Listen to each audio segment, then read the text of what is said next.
By the way, I mean this as a great compliment. You are one of the most neutral people I have ever heard talk about the merge coming. You're just like, yeah, I think it's going to happen. You know, it's be good in these ways, bad in these ways, but you seem like unbelievably neutral about it, which is always something I admire. I try to be as neutral about everything as possible, except for corruption, which I think is just like one of the most massive problems with the way our culture is governed. I think corruption is just and the influence of money is just a giant, terrible issue.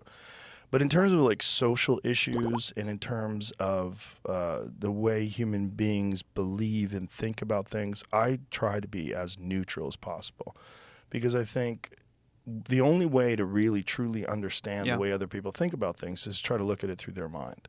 And if you have this inherent bias and this, you have this like very rigid view of what's good and bad and right and wrong, I don't think that serves you very well for understanding why people differ.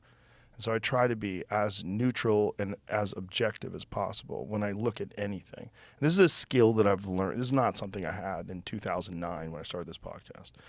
This podcast I started just fucking around with friends, and I had no idea what it was. I mean, there's no way I could have ever known. But also had no idea what it was going to do to me as far as the evolution of me as a human being. I am so much nicer. I'm so much more aware of things. I'm so much more conscious of the way other people think and feel. I'm just a totally different person than I was in 2009, which is hard to recognize. I mean, it's hard to believe. That's really cool. But that it's just an inevitable consequence of this unexpected education that I've received. Did the empathy kind of like come on linearly? Yes. And that was not a... No, it just came. It came on Well, first of all, it came on recognizing that the negative interactions on social media that I was doing, they didn't help me. They didn't help the person. And then having compassion for this person that's fucked up or done something stupid, like it's not good to just dunk on people. Like there's no benefit there other than to give you some sort of social credit and get a bunch of likes. It didn't make me feel good. Like that's not good. And then also a lot of psychedelics. A ton of psychedelic experiences from 2009 on, and with every one a greater understanding of the impact. Like I had one recently, and when I had the one recently, like the overwhelming message that I was getting through this was that everything I say and do ripples off into all the people that I interact with.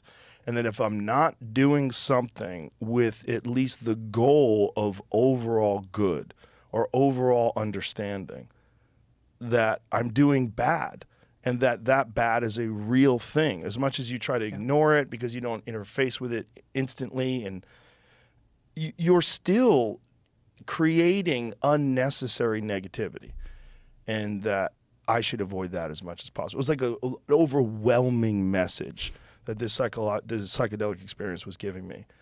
And I took it because I was just particularly anxious that day about the state of the world, particularly anxious about Ukraine and Russia and China and the political system that we have in this country, and this incredibly polarizing way that the left and the right engage with each other. And God, it just seems so just tormented.